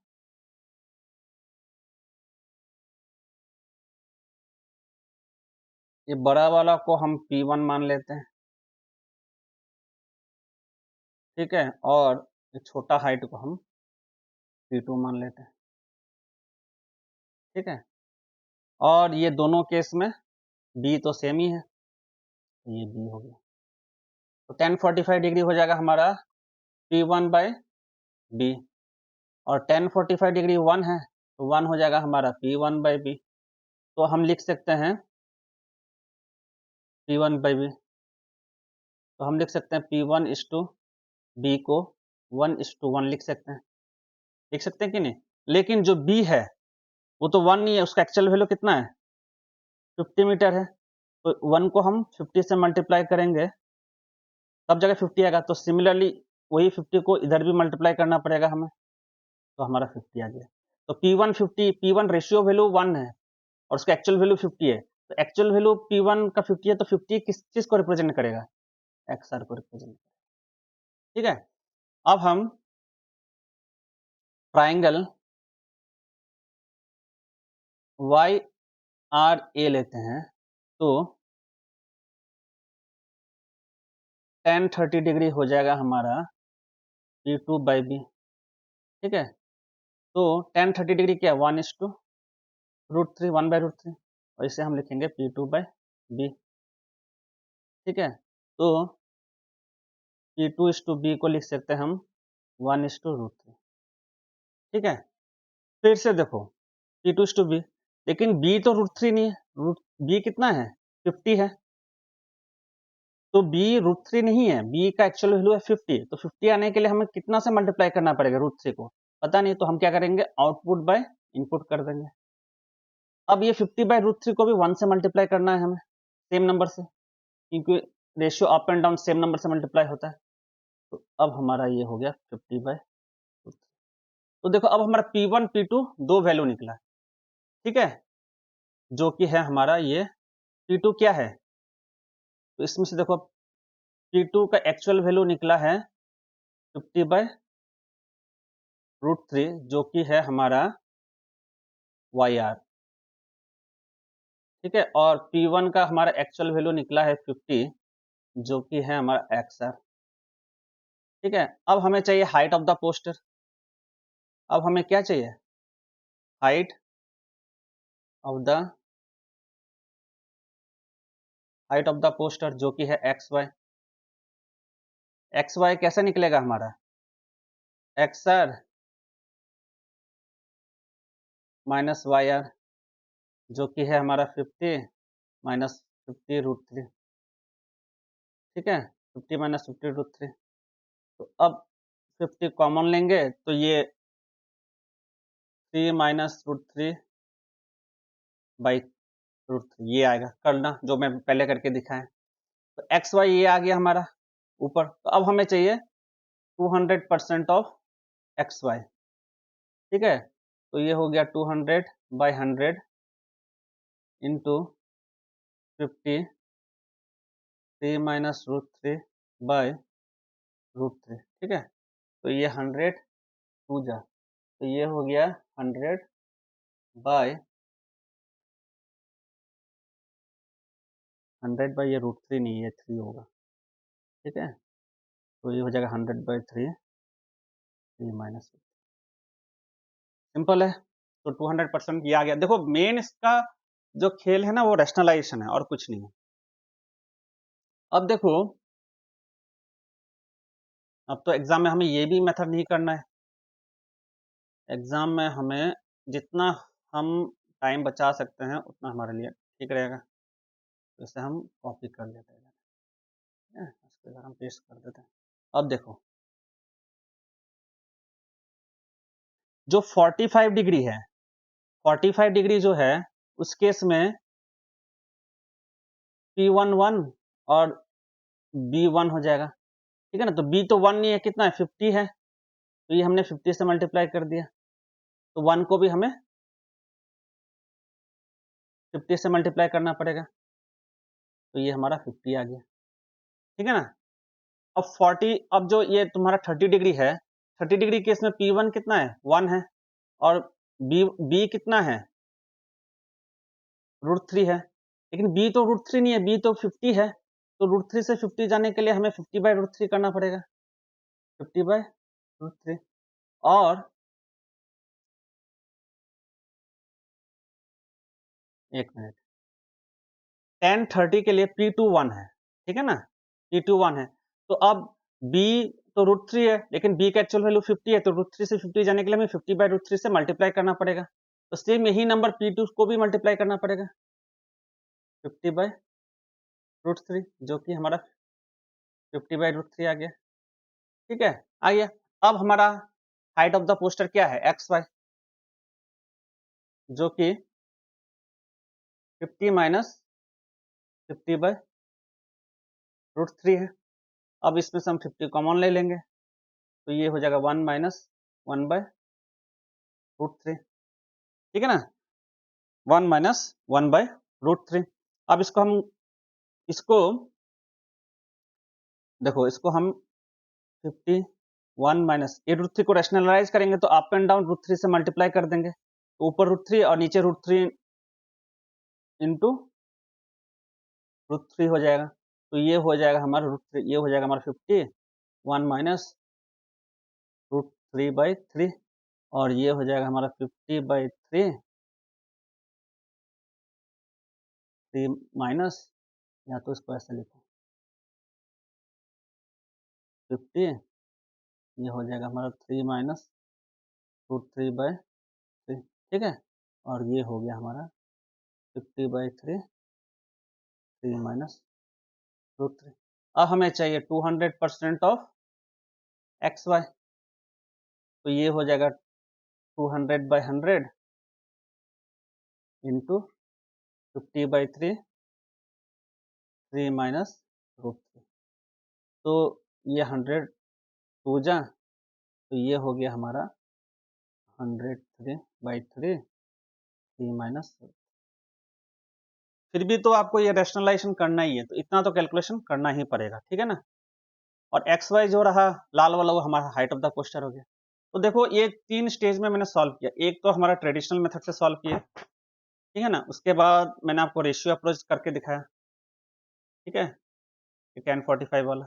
और फिर उसके बाद डायग्रामेटिक अप्रोच करके दिखाया। और एग्जाम में हमें ये अप्रोच में जाना है, ठीक है ना। तो उस अप्रोच से इस अप्रोच तक आपको आना पड़ेगा। आप अगर नॉर्मल स्टूडेंट है, ठीक है ना, तो आप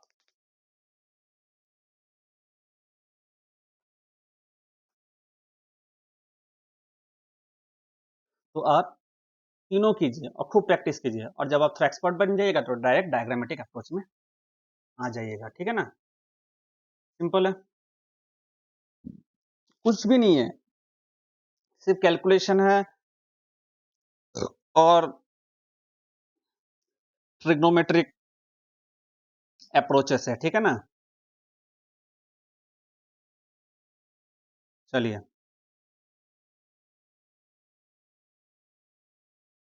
अब एक और सवाल कर लेते हैं हम,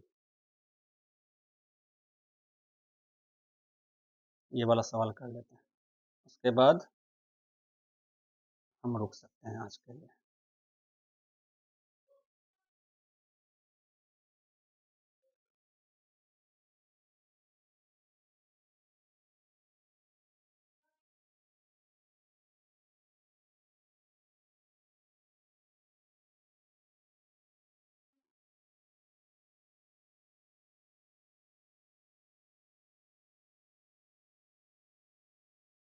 तो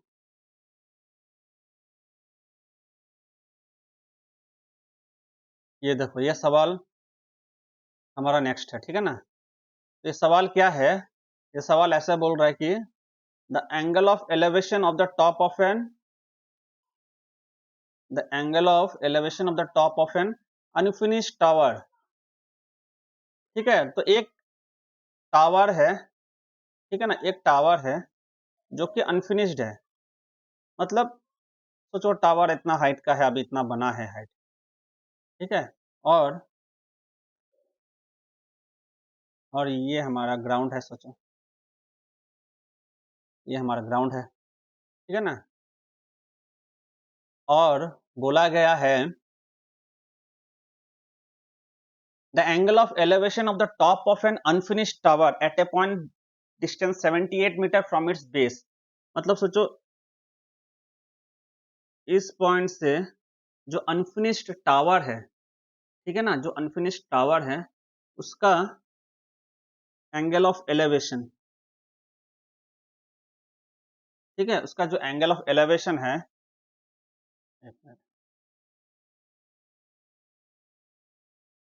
जो एंगल ऑफ एलिवेशन है हमारा,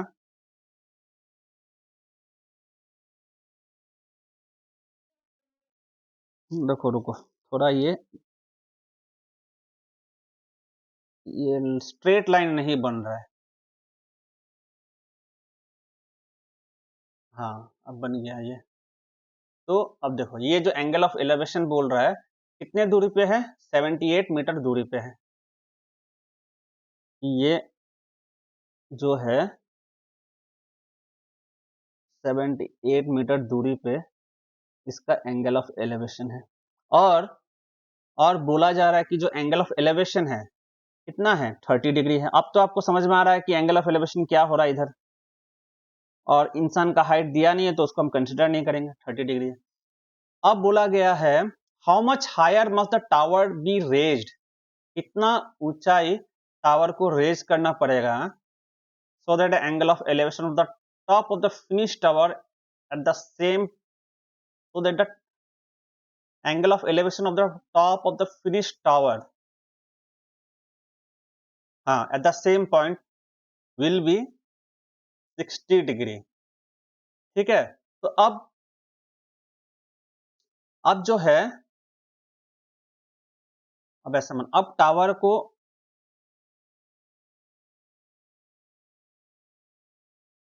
अब वो बोल रहा है कि एक जगह पे खड़ा होके अनफिनिश टावर को देखा 30 डिग्री है। अब जब टावर फिनिश हो गया, अब जब वो उसे देख रहा है तो वो 60 डिग्री का एंगल बना रहा है बोला, ठीक है ना। अब जब टावर बन गया, अब उसे जब देखेगा तो वो 60 डिग्री का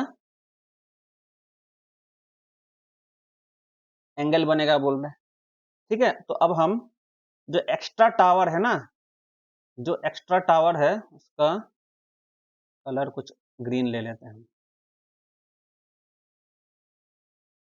जो एक्स्ट्रा टावर है उसको स्ट्रेटली बनाना पड़ेगा।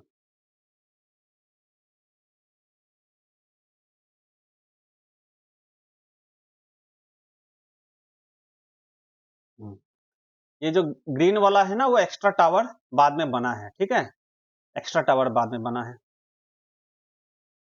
और अब इसका जो एंगल ऑफ एलिवेशन हो जाएगा, क्या हो जाएगा, 60 डिग्री। अब इसका एंगल ऑफ एलिवेशन हो जाएगा 60 डिग्री। तो अब हमें पूछ रहा है, क्या पूछ रहा है, how much higher must the tower be raised in metre so that the angle of elevation of the top. तो हमें पूछ रहा है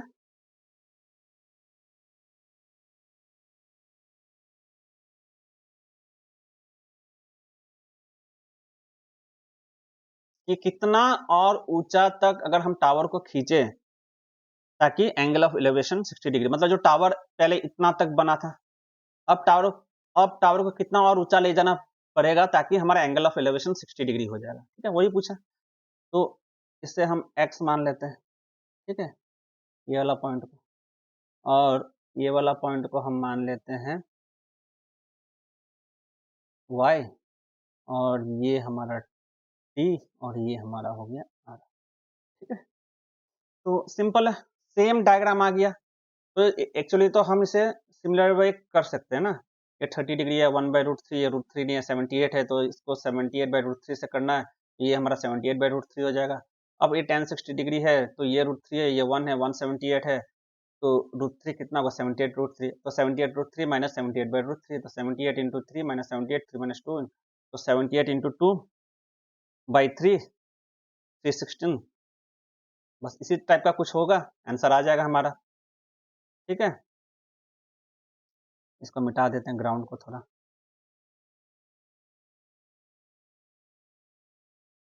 ठीक है, तो सॉल्व करें, फटाफट कर लेते हैं, ठीक है। तो पहले हम लेते हैं ट्राइंगल, पहले ले लेते हैं हम ट्राइंगल वाई टी आर, पहला ट्राइंगल हम ले लेंगे वाई टी आर। इसमें हमारा tan 30 डिग्री हो जाएगा Y T by R T, ठीक है। तो tan 30 डिग्री हमें पता है 1/√3 इक्वल टू वाई टी, और आर टी तो हमें पता है 78। इसमें से हमारा वाई टी क्या निकल गया, 78/√3, ये निकल गया। अब दूसरा हम ट्राइंगल मान लेते हैं एक्स टी आर, दूसरा ट्राइंगल मान लेते हैं एक्स टी आर, ठीक है, जो कि हमारा बड़ा वाला ट्राइंगल है। तो ये हमारा tan 60 डिग्री हो जाएगा एक्स टी, tan 60 डिग्री हो जाएगा X T by R T. तो tan 60 डिग्री हो गया हमारा √3, तो हो गया X T by R T, तो हमारा है 78। इसमें से हमारा एक्स टी हो गया 78√3। तो वाई टी और एक्स टी आ गया। अब हमें चाहिए एक्स वाई, यही चाहिए ना, तो एक्स वाई क्या हो जाएगा, X T minus Y T.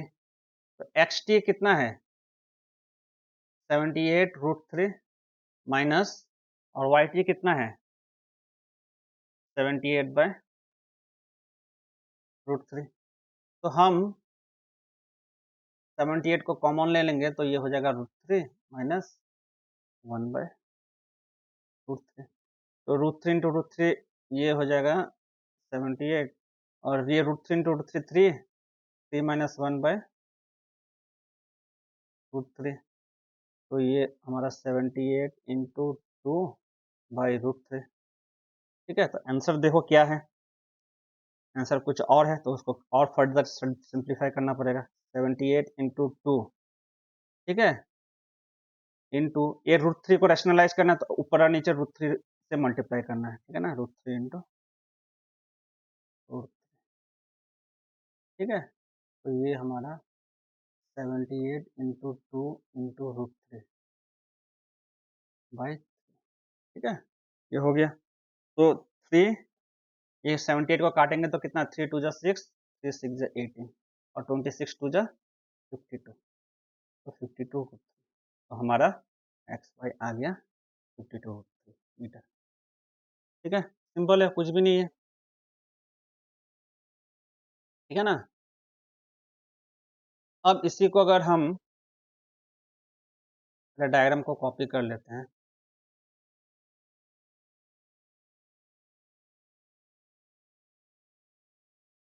ठीक है, ये हमारा डायग्राम आ गया। अब इसको अगर हम रेशियो अप्रोच में करें, ठीक है, तो पहले देखो 10-30 के लिए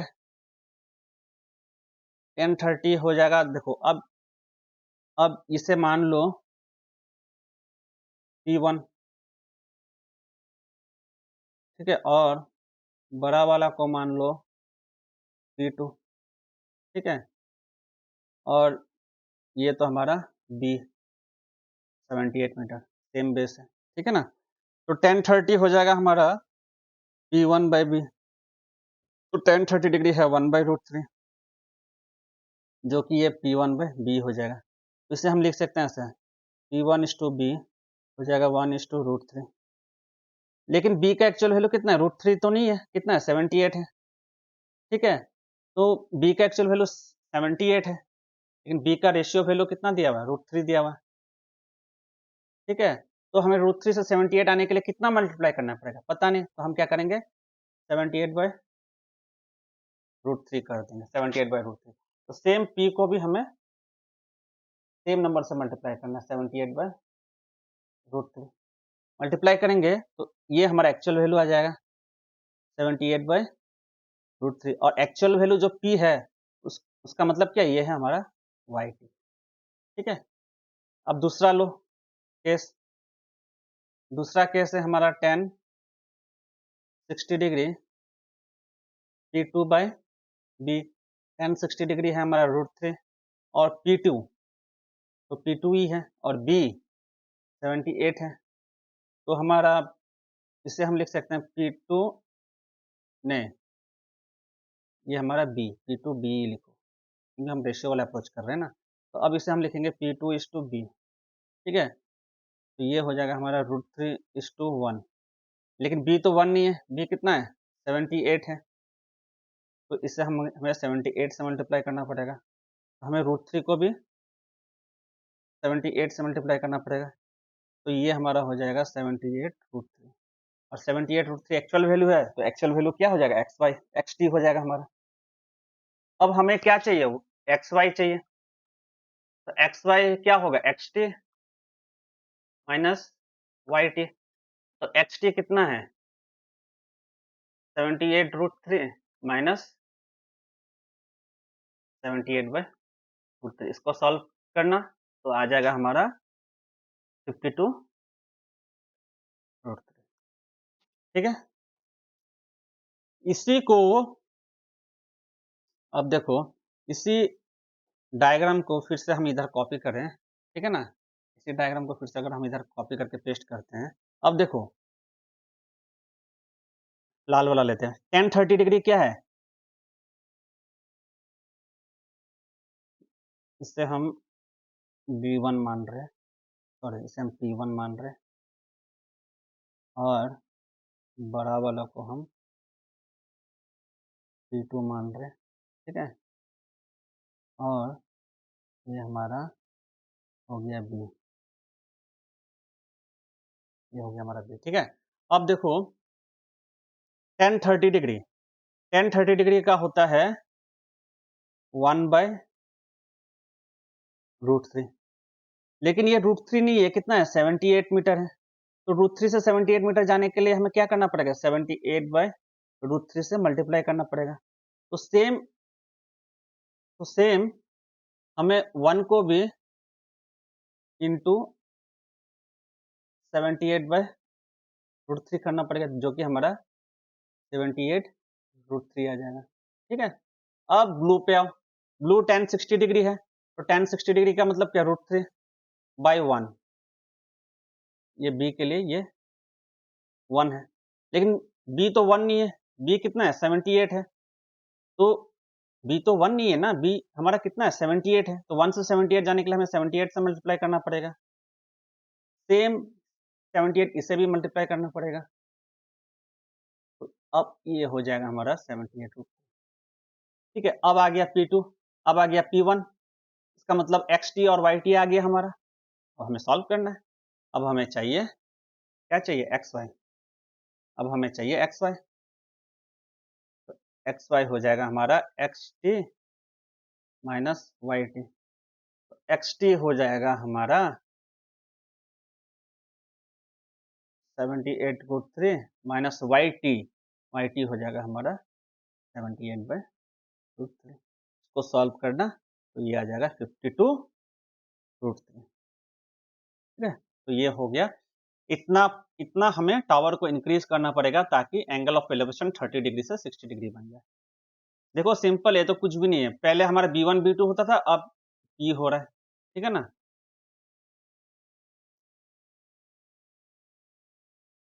समझ में आ गया? चलो यहाँ आप रोक देते हैं, क्योंकि हम 3 मेथड कर रहे हैं ना, तो इसलिए हमारा ये लंबा होते जा रहा है वीडियो, ठीक है ना। नहीं तो अगर मैं डायरेक्टली अगर आपका डायरेक्टली डायग्रामेटिक अप्रोच पे आ जाऊं तो एक सेशन में कम से कम हमारा 15-15 सवाल हो जाएगा, लेकिन मैं इसलिए नहीं कर रहा हूं, तीनों मेथड इसलिए करवा रहा हूं ताकि आराम से आप आराम से मेथड, अलजेब्रा, सॉल्विंग प्रोसेस सब समझिए, और इससे क्या होगा, आपका अलजेब्रा स्ट्रांग हो जाएगा। देखो यही सेम चीज जब आप सिंपल ट्रेड्स में जाइएगा ना, तो मैं नहीं करने वाला हूँ ट्रेडिशनल अप्रोच, क्योंकि उसमें जो कॉन्सेप्ट है ना वो इटसेल्फ, उसमें जो शॉर्ट मेथड है ना वो itself is a concept approach, वो itself is a concept approach है। तो उसके लिए आपको ट्रेडिशनल मेथड जाने का जरूरत नहीं, क्योंकि उसमें आपको समझ में आएगा, अच्छा ये कॉन्सेप्ट ऐसा चल रहा है, वो उसमें आपको समझ में आ जाएगा, ठीक है। और इसमें ये लेंदी मेथड करने का एक और तरीका है, एक और कारण ये भी है कि आप इसको सॉल्व जब करना सीखिएगा ना, तो आपका अलजेब्रा स्ट्रांग होगा और आपका ट्रिग्नोमेट्री का जो इक्वेशन वाला प्रॉब्लम आएगा वो भी इजी हो जाएगा। ओके, तो हम नेक्स्ट क्लास में दूसरा प्रॉब्लम्स करेंगे, ठीक है। चलिए बाय। बीच बीच में ना डायग्राम बनाने में थोड़ा दिक्कत होता है, क्योंकि वो थोड़ा हैंग हो जाता है, तो थोड़ा उसके कोऑपरेट कीजिएगा। Thank you, bye.